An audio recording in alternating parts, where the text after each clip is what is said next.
What's up guys, it's Endymion, and just recently I've officially platinumed every single From Software Soulsborne game. It was insane of me to do, but I did it, and yes, my hands hurt from all the grinding for Covenant items. Anyway, now that I'm refreshed on pretty much everything, I figured it would be fun to rank what I consider to be the 10 hardest fights in Soulsborne, spoilers obviously. And before I begin, if you like the video, consider subscribing and sharing it to give my life meaning. And hit the bell to be notified of future uploads. Alright, now let's dive into the hardest bosses in Soulsborne. And just some quick honorable mentions. First would be the Watchdog of the Old Lords. While the boss isn't exactly super hard, it's annoying because your health is permanently cut in half, which is not very cash money of From Software to do. Another honorable mention is Fume Knight, who can constantly regenerate its health if you don't remove the fire totems outside of its boss arena. Of course, even if you do end up removing these totems, you're still left with a giant dude capable of destroying you in a few swings, but at least he's manageable once these totems are removed. And finally, I just want to shout out the boys Orphan and Smo for being absolute terrorists who can double team you to death. While not insanely hard, they are capable of curb stomping you a lot, so I had to mention them. Also, Age Smelter Demon sucks. I have nothing else to say about this boss but that I hate it. Anyway, let's start the list proper now.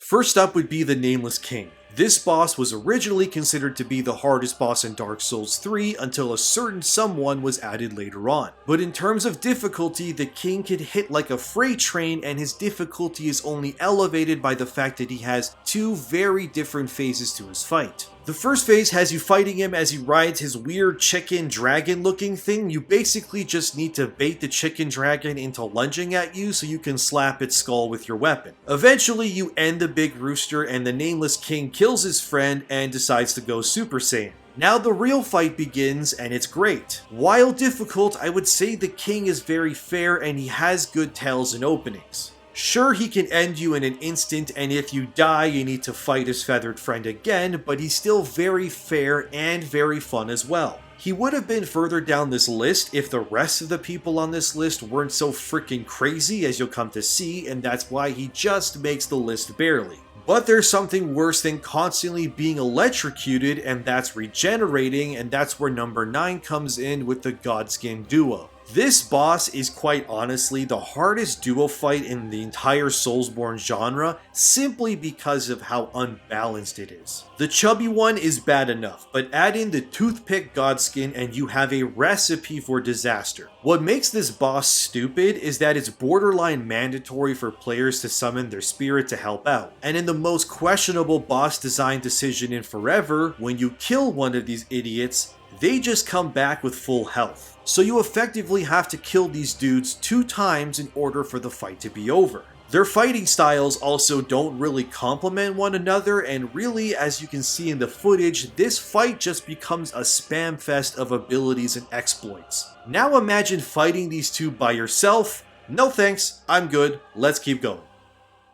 At number 8, we have Orphan of Kos, who's easily the hardest boss in Bloodborne. However, to be honest, Orphan was a boss I personally didn't struggle with much, but I can see how others could find it crazy. This is mostly because Orphan's attacks feel pretty easy to read, but this also gets spun on its head with how easily the fight can go from "you're doing good" to "oh god, I'm dying" in an instant. Orphan is a well-designed fight and one of the standouts of Bloodborne. There isn't much to say in terms of negatives here. This is just a solid, difficult fight that From Software did really well. Also, it uses its placenta to attack you. Video games, am I right? Gotta love them. Next, we have Dark Eater Midir, who's one of the beefiest bosses in Soulsborne and reinforces the mantra of how a fight can go from "you're doing good" to "oh god, I'm dead" in an instant. Midir becomes very predictable once you've died to him like 15 times and finally understand him, but before that moment of clarity hits you, Midir is going to seem like one of the most insurmountable bosses in not only Dark Souls 3, but all of Soulsborne. His German Disco Light Show energy beam attacks are one thing, but the fact he doesn't give you many windows to attack his head while constantly trying to eat you doesn't help either. But with practice, and a whole lot of dying if you're me, Midir isn't that bad. Also, getting to his arena is kind of annoying, but anyway, let's keep it moving.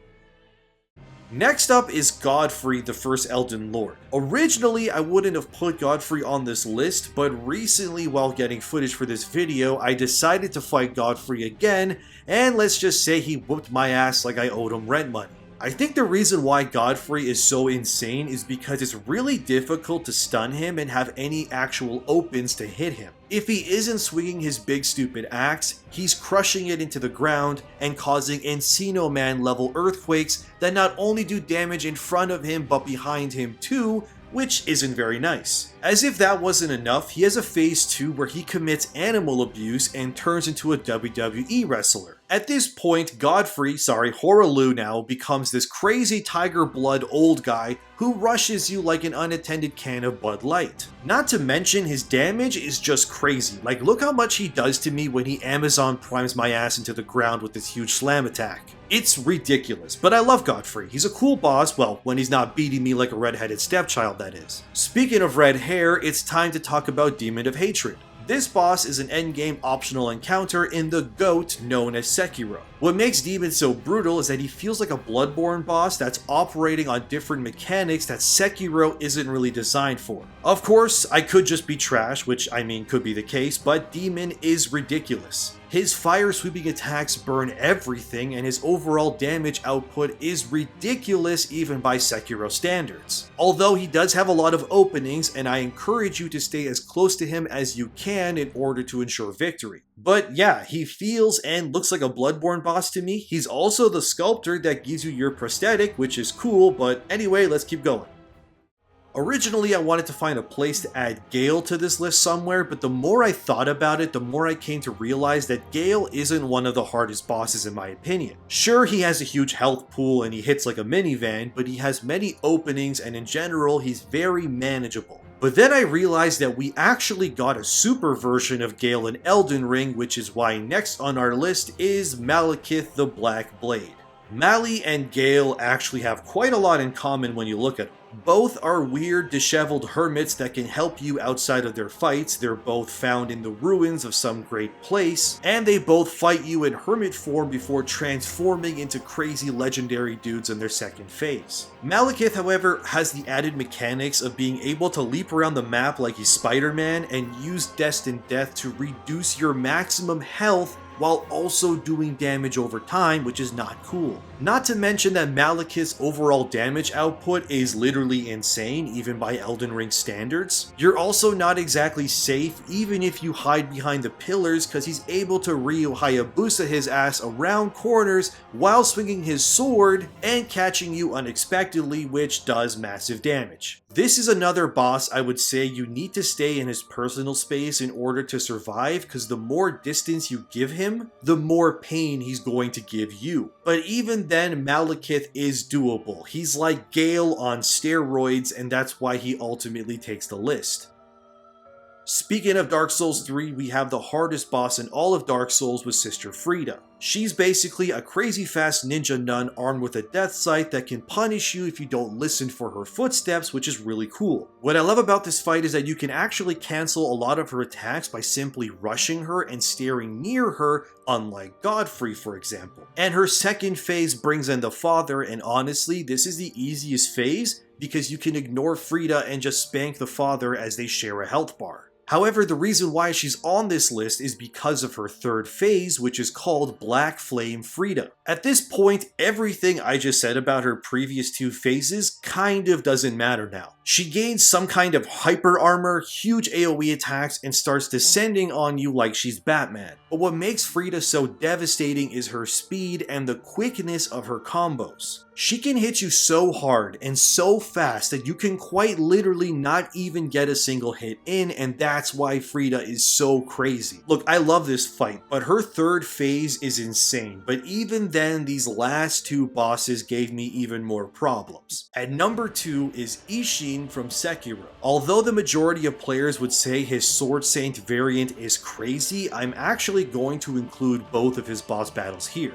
The Sword Saint is, in my opinion, the perfect boss fight. The difficulty, damage output, and mechanics are all top notch and blend perfectly with Sekiro as a game. And once he gains his spear, I would wager Isshin actually gets easier and more predictable. That being said, the level of skill needed to overcome this fight cannot be underestimated. And it's a classic example of a fight where you could be doing really well only to suddenly be dead within seconds if you slack for even a bit. His other variant is tied to the bad ending, and in my opinion, this version is actually harder than the Sword Saint. This version utilizes giant fire AoE attacks, which doesn't help with the size of the arena. But adding to that would be that if the Sword Saint is a very offensively driven boss fight, then the Shura variant is instead incredibly defensive. And it's this shift to being so defensive is why this Shura ending exclusive fight is so hard in my opinion. He baits you, then he punishes you, and can downright hunt you down as he goes from walking slowly to suddenly striking with the force of not one, but two minivans. Although extremely difficult, Isshin Ashina is an incredible boss fight, and in my opinion, besides Soul of Cinder, he's the other best final boss in the series. I love this fight to pieces, even though it's hard. But now, let's get to the finale, and yeah, you probably already know what it is. And the final boss on this list is